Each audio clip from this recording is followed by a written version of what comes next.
Hi, I'm Faye from Faye and Ellie's Book Nook, and today I'm going to be doing a review for Looking for Alaska. I have finished this book a while ago. Me and Ellie challenged each other to read a book from our TBRs, and Ellie challenged me to read Looking for Alaska by John Green. Took me a while to pick up and get through. I have mixed feelings about it. It's a good book. All John Green's books are good books, but this one is probably a little bit down on my list. I didn't click with the main character, and although I enjoyed some of the characters in this book, I also felt like I could see a lot of what was going to happen. So we'll get to that a little bit further down the line, but this book is basically, a bunch of teenagers. The main character goes off to boarding school, meets a bunch of teenagers, makes new friends, and falls in love with this girl, starts dating this other girl, and then a load of shenanigans happen, and there's a lot like pranking and, just miscellaneous teenage activity. That's it for the non-spoilery part. If you haven't read this book, I would suggest you go and read it. It is a good book. And then come back and hear me review the rest of it. Cool. Are they going? Are we good? Okay, cool. Spoilers. So Alaska dies.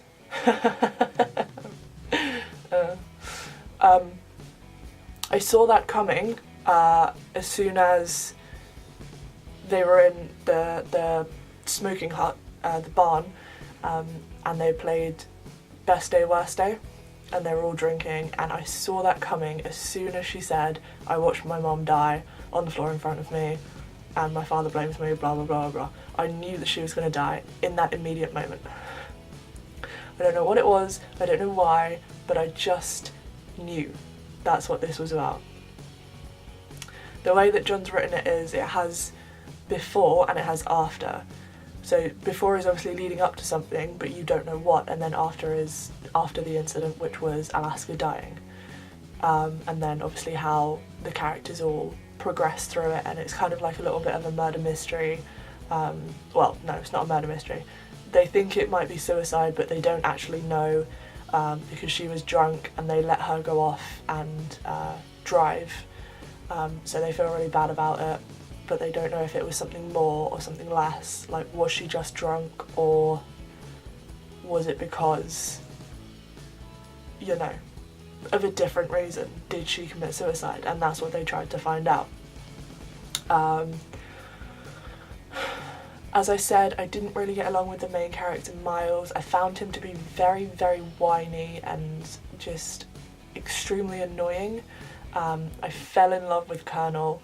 As you can see, I have quite a few stickers down the side. Most of them are Colonel quotes or something to do with the Colonel.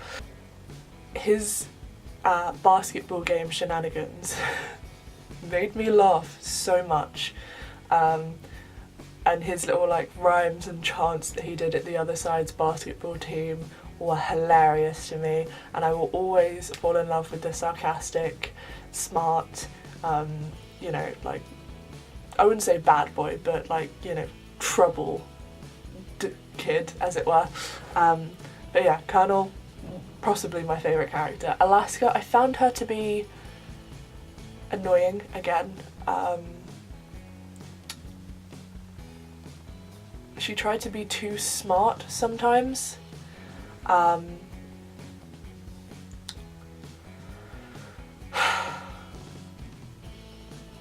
And she led Miles on like nothing I've ever seen before. It was ridiculous. Every 5 seconds, oh, I have a boyfriend and I love him, but you're so cute, oh my gosh, and no, stop. No wonder he was a whiny little bitch. The investigation that Miles and Colonel did throughout the second half of this book into Alaska's death was quite interesting. You know, Colonel was losing the plot a little bit because he felt so guilty, but also he hated Alaska for doing what she did and not waiting until the morning, or, you know, getting someone else to drive or whatever. And I figured it out quite early on that it was, you know, she forgot her mother's death and she was racing to put flowers on her grave.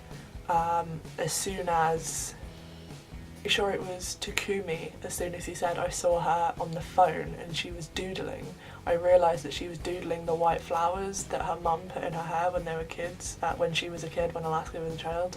And, you know, and then she must have realised, you know, oh, flowers, oh, mum, oh, I've forgotten her death day and I'm a terrible child. And then, completely drunk off her skull, she went driving and crying to try and put flowers on her mother's grave, and she ended up dying. I figured that out pretty quickly. I don't know if that's just because, you know, that's who I am. I watch a lot of mystery shows. I know the way things happen, or if it's because it was really obvious. I'm not entirely sure. Yeah, I didn't get along with this book as well as I hoped I would, because Ellie said that she really, really liked it, and I've heard nothing but good things about John Green, and I've read 3 of his books already before, which was An Abundance of Catherines, Paper Towns, and The Fault in Our Stars.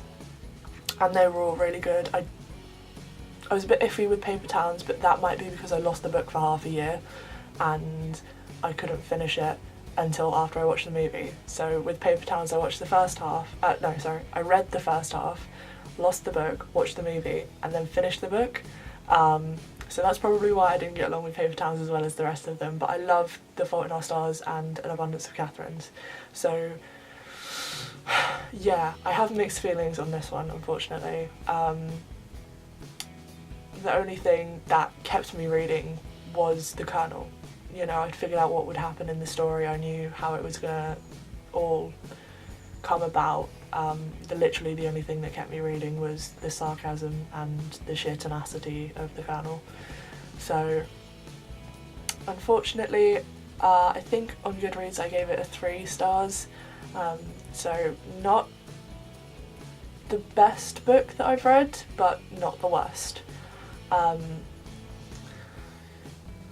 Yeah, I'm gonna read off a couple of the Colonel's quotes from the basketball game now because those give me life, and I think then I'll wrap this up. And that's when the fun started. The Colonel led all of the cheers. Cornbread, he screamed. Chicken, the crowd responded.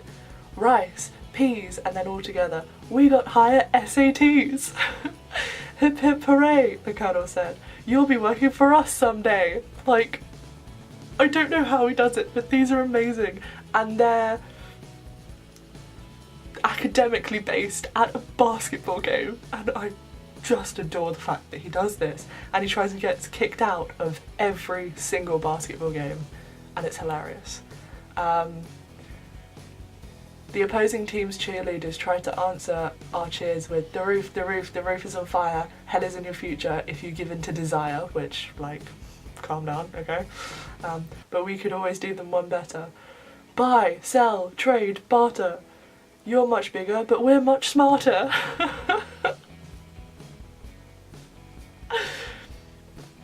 And then, just as our hated opponent started dribbling and prepared for his shot, the Colonel stood up and screamed something like, "For the love of God, please shave your back hair," or "I need to be saved. Can you minister me off? Can you minister to me after your shot?"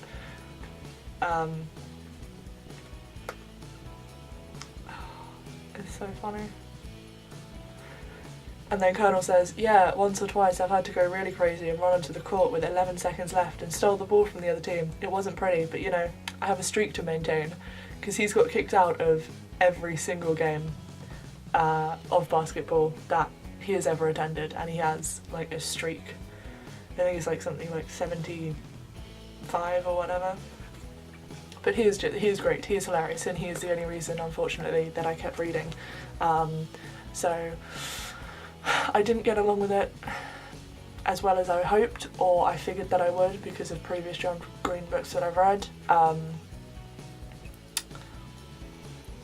Maybe I just read it at the wrong time or something. Yeah, I'm not entirely sure, but unfortunately it's a 3 out of 5 stars from me. Thank you for sticking with me for this review. Sorry about not posting the last couple of weeks, it's been a bit chaotic. Hopefully you'll see more of me soon, and I know you will be seeing more of Ellie in the near future. I've been Faye from Faye and Ellie's Book Nook. Bye!